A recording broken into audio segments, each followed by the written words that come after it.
Thalassaemia को continue करेंगे। Thalassaemia हमें पता है एक जेनेटिकली हेट्रोजीनस डिसऑर्डर होता है, हेट्रोजीनस डिसऑर्डर है, ठीक है। जर्मलाइन म्यूटेशन के थ्रू हमारी बॉडी में आता है। इसमें हमारी जो ग्लोबिन है, ग्लोबिन चेन होती है हमारी, अल्फ़ा और बीटा होती है, उन दोनों की सिंथेसिस इसमें नहीं होती है, ठीक है। जिसकी वजह से अगर वो ग्लोबिन नहीं बनेगा तो हमारी आरबीसी अच्छे से काम नहीं करेगी, वो लाइज हो जाएगी, एनीमिया होगा, रेड सेल हिमोलिसिस होगा और वो हमारे ऑक्सीजन नहीं पहुंचा पाएगा, तो हमें हाइपोक्सिया की कंडीशन भी फील होगी, है ना। और यहाँ पे मेनली क्या होता है, imbalance in the globin chain synthesis. तो हमारी 2 अल्फ़ा चेन्स होती हैं हीमोग्लोबिन ए में, जो कि identical pair of alpha genes के थ्रू इनकोड होती हैं, ठीक है। और वो क्रोमोसोम नंबर 16 पे प्रेजेंट होती हैं। जो हमारी बीटा होती है वो क्रोमोसोम नंबर 11 पे प्रेजेंट होती है, बट उसके लिए केवल सिंगल बीटा जीन होता है। तो ये पहला डिफरेंस हमें यहाँ पे पता चलता है, ठीक है। फिर उसके बाद बीटा थैलेसीमिया में बीटा चेन की सिंथेसिस नहीं होती, अल्फ़ा थैलेसीमिया में अल्फ़ा चेन की सिंथेसिस नहीं होती है। और उसके बाद हमारा आ जाता है कि हेमाटोलॉजिक consequences of diminished synthesis of one globin chain.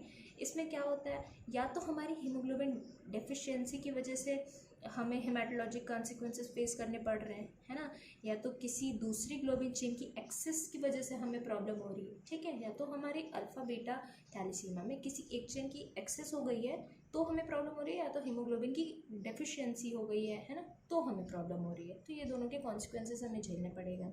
अब जो हमारा जो थैलेसीमिया होता है वो एंडेमिक होता है, कहाँ पे होता है, मेडिटेरेनियन बेसिन में बहुत ही ज़्यादा एंडेमिक होता है। मिडल ईस्ट, ट्रॉपिकल अफ्रीका में भी, इंडियन सब कॉन्टिनेंट में भी, एशिया में भी, and in aggregate is among the most. जो हमें इनहेरिटेड डिसऑर्डर पढ़ते हैं ना, जो हम इनहेरिट करते हैं अपने पेरेंट्स से, तो उसमें जो सबसे कॉमन डिसऑर्डर होता है वो होता है हमारा सिकल सेल एनीमिया, ठीक है, ह्यूमंस में। And is with sickle cell sorry it's thalassemia, not sickle cell anemia, it's thalassemia. As with sickle cell disease and other common inherited red cell disorders, its prevalence seem to be explained by the protection it affords. तो हमने sickle cell anaemia में पढ़ा, G6PD deficiency में भी हमने पता है कि जो हमारा प्रोटेक्शन अफोर्ड करता है ये अगेंस्ट द मलेरिया। क्यों प्रोटेक्शन होती है हमारी अगेंस्ट द मलेरिया? जैसे कि हमारा जो सेल है उसके अंदर हमारे पैरासाइट को रहने के लिए ऐसे कंडीशंस नहीं मिल पाते हैं, है ना। थैलेसीमिया में, सिकल सेल में और G6PD में पीडी में ऐसे कंडीशन नहीं मिल पाते, जिसकी वजह से रेड सेल जल्दी लाइस हो जाती है और वो सर्वाइव नहीं कर पाता है। इसलिए ऐसे लोगों में मलेरिया बहुत कम मिलता है। Although we discuss thalassaemia with other inherited forms of anaemia, it is important to recognise the defect in globin synthesis. यहाँ पे ग्लोबिन सिंथेसिस नहीं हो सकती है, तो यहाँ पे 2 मैकेनिज्म होते हैं जिसकी वजह से एनीमिया होगा। क्यों? जैसे सबसे पहला रेड सेल की प्रोडक्शन ही कम हो जाए, वहाँ पे हमारा प्रोडक्शन कम हो रहा है क्योंकि ग्लोबिन नहीं है हमारे पास, हम कैसे बनाएंगे। और दूसरा हो सकता है कि आपका किसी तरह बन भी गया है तो उसकी लाइफ स्पैन कम होगी, है ना। मान लो कोई बीटा की कुछ चेन्स कभी कभार बन जाती हैं तो वो कुछ दिन तक ही सर्वाइव करेगा ना, तो इन दोनों केसेस में हमारी एनीमिया हो जाएगी। अब हम बीटा थैलेसीमिया की बात करते हैं, काफ़ी इंपॉर्टेंट टॉपिक है। तो जो बीटा थैलेसीमिया होता है उसमें म्यूटेशंस होते हैं। ये किसके थ्रू होता है? म्यूटेशंस के थ्रू होता है। That diminish the synthesis of beta globin chain. Mutation होगी, बीटा ग्लोबिन चेन की सिंथेसिस नहीं होगी। इट्स क्लिनिकल सिवियरिटी वेरीज, अलग अलग तरह की इसकी सीवियरिटी होती है due to the heterogeneity in the causative mutation. इसकी म्यूटेशंस अलग अलग तरह की होती हैं, इसकी वजह से इसकी जो कॉम्प्लिकेशंस हैं वो अलग होंगी, ठीक है। तो मॉलिक्यूलर पैथोजेनेसिस की बात करें तो सबसे पहले हमारा जो पॉजिटिव म्यूटेशन है वो 2 तरह का होता है। जो म्यूटेशन होता है बी नॉट म्यूटेशन और beta plus mutation, sorry beta not and beta plus. जो बीटा नॉट म्यूटेशन है, नॉट है, यहाँ पे हमारी बीटा ग्लोबिन चेन बिल्कुल ही नहीं बनेगी, लेकिन जो हमारा बीटा प्लस म्यूटेशन होता है उसमें थोड़ी बहुत बीटा चेन्स जिसमें हम डिटेक्टेबल फॉर्म में जो होती है वो बन सकती है, ठीक है।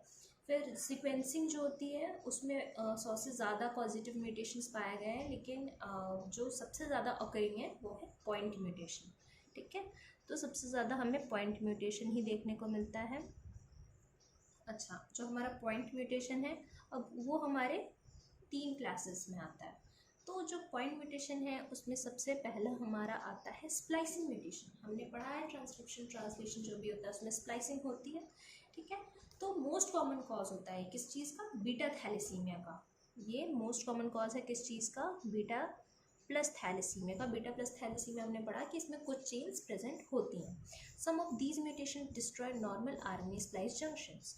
जैसे म्यूटेशन हुआ तो जो आरएनए स्प्लाइसिंग होनी थी जिसकी वजह से बीटा चेन बनना था, उसमें जो नॉर्मल जो एरिया था वो डिस्ट्रॉय हो जाता है and completely prevent the production of normal beta globin mRNA, जिसकी वजह से नॉर्मल बीटा ग्लोबिन एमआरएनए बिल्कुल ही नहीं बन पाएगी और यहाँ पे हमारा बीटा नॉट थैलेसीमिया होता है। हमें पता है कि स्प्लाइसिंग से बीटा प्लस सबसे ज़्यादा होता है, लेकिन अभी हम क्या देख रहे हैं, यहाँ पे बीटा नॉट थैलेसीमिया हो रही है। अदर्स क्रिएट, अच्छा कुछ म्यूटेशंस क्या करते हैं, एक्टोपिक स्प्लाइस साइट बना देते हैं। एक्टोपिक यानी कि एक एक्स्ट्रा साइट वहाँ पे अटैच हो गई है, ठीक है। Because of flanking normal splice site remains both normal abnormal splicing occurs, ठीक है। तो अब वो फ्लैंकिंग है, बीच में है तो है, लेकिन उसकी जो स्प्लाइसिंग है वो होगी, चाहे वो नॉर्मल बने या एबनॉर्मल बने। तो जिसकी वजह से क्या होता है, कुछ हमारी बीटा ग्लोबिन एमआरएनए बन जाती हैं जो कि नॉर्मल होती हैं और जिसकी वजह से हमारा क्या होता है, बीटा प्लस थैलेसीमिया हो जाती है, ठीक है। अब दूसरा हमारा promoter region mutation. Promoter region हमने पढ़ा है, वो भी ट्रांसक्रिप्शन वाले टॉपिक्स में आप अगर रिव्यू करेंगे तो उसमें होता है। तो इसमें जो म्यूटेशन आती है वो रिड्यूस कर देती है हमारे ट्रांसक्रिप्शन को। हमारे यहाँ ट्रांसक्रिप्शन ही नहीं हो रही है, ठीक है। ट्रांसक्रिप्शन 75 to 80% तक हमारी ट्रांसक्रिप्शन नहीं हो रही है, हमारा एमआरएनए नहीं बन रहा उतनी अच्छे से। Some normal beta globin is synthesised, लेकिन फिर भी यहाँ पे तो पूरी तरह से बंद नहीं हुआ है, बाकी की जो 15% 20% है वो तो काम कर रहे हैं ना। तो यहाँ पे कुछ बीटा ग्लोबिन चेन बनेंगी और ये भी हमारा एसोसिएटेड है बीटा प्लस थैलेसीमिया से। तो स्प्लाइसिंग में भी हमने देखा बीटा प्लस, इसमें भी हमने बीटा प्लस देख लिया, ठीक है। अब हम देखते हैं चेन टर्मिनेटर म्यूटेशन। तो जो हमारा चेन टर्मिनेटर म्यूटेशन है वो मोस्ट कॉमन किसके लिए होता है, बीटा नॉट थैलेसीमिया के लिए होता है, ठीक है। तो हमने देखा था कि बीटा प्लस के लिए मोस्ट कॉमन था स्प्लाइसिंग और बीटा नॉट के लिए जो मोस्ट कॉमन है वो चेन टर्मिनेटर है। They consist of either nonsense mutation, जिसकी नॉनसेंस म्यूटेशन में प्री मैच्योर स्टॉप कोडन आ जाएगा, इंसर्शन या डिलीशन होगा, और फ्रेम शिफ्ट म्यूटेशन भी हम जानते हैं वो भी होगा। Both block translation and prevent the synthesis of any functional beta globin. तो यहाँ पे हमने क्या पढ़ा, चेन टर्मिनेटर म्यूटेशन में हमारा बीटा नॉट के लिए बहुत ज़्यादा कॉमन होता है ये। यहाँ पे नॉनसेंस म्यूटेशन हो जाती है और प्रीमेच्योर स्टॉप कोडॉन्स इंसर्शन या डिलीशन हो जाएगा या फिर फ्रेम शिफ्ट म्यूटेशन हो जाएगा, है ना। तो जिसकी वजह से हमारी बीटा चेन बिल्कुल ही नहीं बनेगी, okay. Most common cause of beta thalassaemia and this is the most common cause for beta plus thalassaemia. Beta plus हमने प्रमोटर रीजन में भी पढ़ा जहाँ पे ट्रांसक्रिप्शन कम हो गई थी, ठीक है। तो हमने इसकी मॉलिक्यूलर पैथोजेनेसिस देखी कि म्यूटेशन किस तरह से हो रहे थे बीटा थैलेसीमिया में। अच्छा, अब जो इम्पेयर्ड बीटा ग्लोबिन, अब हमारी बीटा ग्लोबिन इम्पेयर्ड बन चुकी है जिसकी वजह से एनीमिया होगा। क्यों होगा, या तो हमारा HbA synthesis deficit in HbA synthesis produce under haemoglobinised hypochromic red cell, ठीक है। तो अब हमारा बीटा ग्लोबिन तो कम बना है तो HbA भी कम बनेगा जिसकी वजह से अंडर हीमोग्लोबिनाइज्ड हो गया, हाइपोक्रोमिक माइक्रोसिटिक रेड सेल बनेगी। इसमें ऑक्सीजन कैरिंग कैपेसिटी भी कम हो जाएगी, है ना, नॉर्मल से कम। Even more important is the diminished survival of red cells and their precursors. वो मान लो बन भी गया, ठीक है, थोड़ा बहुत काम कर भी रहा है, लेकिन वो ज़्यादा समय तक नहीं चल पाएगा, है ना, डिमिनिश्ड हो जाएगी उसकी सर्वाइवल, जिसकी वजह से इम्बैलेंस हो जाएगा अल्फा और बीटा ग्लोबिन के सिंथेसिस में। जो अनपेयर्ड अल्फा चेन्स होते हैं वो प्रेसिपिटेट कर जाते हैं कभी कभी और वो इनसॉल्युबल इंक्लूजन्स बनाते हैं। और ये जो इंक्लूजन्स होते हैं वो वैरायटी ऑफ अनटोवर्ड इफेक्ट्स होते हैं इनके, but membrane damage is the proximal cause of most red cell pathology, ठीक है। तो हमारा हमने पहले देखा एनीमिया में क्या चाहिए, हमारी सबसे पहली चीज़ थी हमारी, क्या किया इसने कि HB जब हमारा हीमोग्लोबिन का बीटा ग्लोबिन चेन नहीं बन रहा था तो HB हीमोग्लोबिन का अल्फा चेन भी कम हो गया जिसकी वजह से सेल डिस्ट्रॉय हो रही थी। लेकिन अब यहाँ पे क्या हो रहा है कि हमारा अल्फा जो चेन है वो प्रेसिपिटेट हो गया है, इनसॉल्युबल इंक्लूजन बना लिया है। तो वो बहुत से इफेक्ट होते हैं, लेकिन सबसे इंपॉर्टेंट उसका जो इफेक्ट होता है वो हमारे रेड सेल की मेम्ब्रेन को डैमेज करता है, ठीक है। Mainly red cell precursors succumb to membrane damage and undergo apoptosis. तो अब यहाँ पे हमारी क्या हो जाएगी, सेल की रेड सेल की अपोप्टोसिस हो जाएगी। क्यों हो जाएगी, क्योंकि वहाँ पे प्रेसिपिटेट प्रेजेंट है अल्फा चेन का। In severe beta thalassaemia it is estimated that 70 to 85% of red cell precursors okay. तो हमने ये देखा है कि जो 70 to 85% of red cell precursors होते हैं वो सफ़र करते हैं इस फेट को, है ना। तो हमारा जो मैक्सिमम पार्ट है रेड सेल का उसमें क्या हो रही है, अपोप्टोसिस हो जा रही है, जिसकी वजह से हमें क्या देखना पड़ता है, इनइफेक्टिव एरिथ्रोपोइसिस। यहाँ पे एरिथ्रोपोइसिस इनइफेक्टिव तरीके से हो रही है, ठीक है। Those red cells that are released from the marrow also contain inclusions and have membrane damage, leaving them prone to splenic sequestration, ठीक है, and extravascular hemolysis हो जाएगी, okay?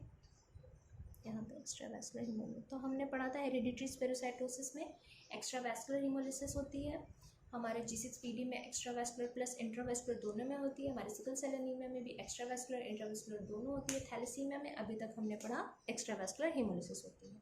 अच्छा, इनइफेक्टिव एरिथ्रोपोइसिस तो हमने पढ़ लिया कि अल्फा चेन ज़्यादा थी तो मेम्ब्रेन डैमेज हो गया, लेकिन अगर वो बाहर भी आ गया तो भी क्या होगा, उसकी एक्स्ट्रावेस्कुलर हेमोलिसिस हो जाएगी।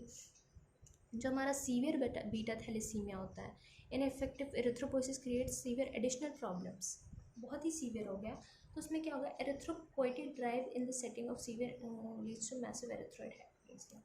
तो हमें पता है कि हमें यहाँ रेड सेल की कमी पड़ रही है तो एरिथ्रोपोइटिन की एक्टिविटी बढ़ जाएगी, एरिथ्रॉइड हाइपरप्लेसिया होगा और एक्सटेंसिव एक्स्ट्रामेडुलरी हेमाटोपोइसिस भी होगी। वो कोशिश करेगा जहाँ से भी आरबीसी बन सके वो बनाने की कोशिश करेगा।